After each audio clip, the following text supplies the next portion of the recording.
तब मालूम पड़ता है कि हाँ ये पैसे का उपयोग हो गया। ये प्रक्रिया 70,000 करोड़ रुपए के यूटिलाइजेशन सर्टिफिकेट सरकार के विभिन्न विभागों ने नहीं जमा कराए। आप वापस सुन लीजिए, बहुत खतरनाक बात है। भी आपको दिखाऊंगा, आपको समझ में आ जाएगा कि किस किस के हाथ में, किस किस की जेब में ये 70,000 करोड़ रुपए गए। नीतीश जी तो चलिए अब उनके लिए क्या बोले, लेकिन एक बीजेपी की तरफ से भी हाथ की सफाई करने वाले, उन्हीं के साथ विक्रम और बेताल। तो वो जो बेताल है उन्होंने कितना लिया। हमें बिहार को एक खुशखबरी देने और बधाई भी देने। खुशखबरी ये है, तो ऐसी चीज हुई है जिसका एहसास बिहार के लोगों को नहीं है।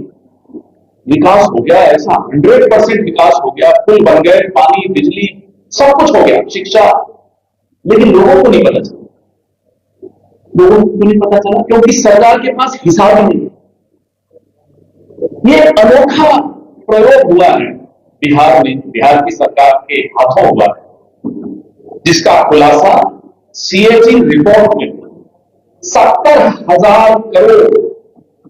कितने जीरो होते हैं ये आप बीजेपी वालों से पूछना, उनको मालूम है, हमें नहीं मालूम। 70,000 करोड़ में जीरो कितने? 70,000 करोड़ रुपए का घोटाला मोदी और नीतीश कुमार की सरकार ने किया। ये सीएजी रिपोर्ट कह रही है, हम नहीं है। और ये जो पैसा है, कोई प्रोजेक्ट होता है, वो प्रोजेक्ट में जब खर्चा होता है, कोई विभाग उसमें खर्चा करता है, तो यूटिलाइजेशन सर्टिफिकेट देना पड़ता है। तब मालूम पड़ता है कि हाँ ये पैसे का उपयोग हो गया। ये प्रक्रिया 70,000 करोड़ रुपए के यूटिलाइजेशन सर्टिफिकेट सरकार के विभिन्न विभागों ने नहीं जमा कराए। आप वापस सुन लीजिए, बहुत खतरनाक बात है। 70,000 करोड़, 70,000 करोड़ रुपए के घोटाले यूं उजागर हुए कि सरकार के विभिन्न विभागों ने यूटिलाइजेशन सर्टिफिकेट जमा नहीं कराया। मालूम ही नहीं वो पैसा कहां गया। अब खबरों में आता है पुल गिर गए, पानी में बह गए। यहां न केवल पुल पानी में बह गए, यहां 70,000 करोड़ आपका पैसा पानी में बह गया। और जो मोदी जी आकर दोनों हाथ यूं करके बोलते थे ना, कितना पैसा दूं बिहार को, 50,000, 1 लाख, 1.25 लाख करोड़। उस 1.25 लाख करोड़ में से 70,000 को ये बट गया। अब इस बेसवार्ता के बाद मैं अभय जी ने कोई वीडियो बनाया है, वो भी आपको दिखाऊंगा, आपको समझ में आ जाएगा कि किस किस के हाथ में, किस किस की जेब में ये 70,000 करोड़ रुपए गए। नीतीश जी तो चलिए अब उनके लिए क्या बोले, लेकिन एक बीजेपी की तरफ से भी हाथ की सफाई करने वाले, उन्हीं के साथ विक्रम और बेताल। तो वो जो बेताल है उन्होंने कितना लिया, वो सब आपको भी इसमें मालूम पड़ेगा। पंचायती राज विभाग इसमें अग्रणी है। सबसे ज्यादा घोटाला पंचायती राज विभाग, उसके बाद शिक्षा विभाग, शहरी विकास, ग्रामीण विकास, कृषि विभाग। बच्चों के मिड डे मील स्कीम को जो न छोड़े, उससे बड़ा पापी अपराधी नहीं, पापी और कौन। अपराध तो बहुत होते, पाप, ये पाप है। बच्चों का भोजन चुरा ले, उसको भगवान माफ नहीं करता, तो बिहार की जनता कैसे माफ करेगी? ये देखना। ये जो कुल बजट है बिहार में, ये 70,000 करोड़, उसका 1/3 हिस्सा है, 1/3। सोचिए कितनी बड़ी रकम है। इस 70,000 करोड़ में कितने अस्पताल बन सकते थे, कितने ईमानदारी से पुल बना सकते थे, स्कूल बना सकते थे, बच्चों को शिक्षित कर सकते थे, कॉलेज बना सकते थे, क्या क्या नहीं हो सकता था इस 70,000, लेकिन नहीं हुआ। क्यों? क्योंकि 70,000 करोड़ बन गए, चोरी हो गए, डाका हो गया। ये वो लोग हैं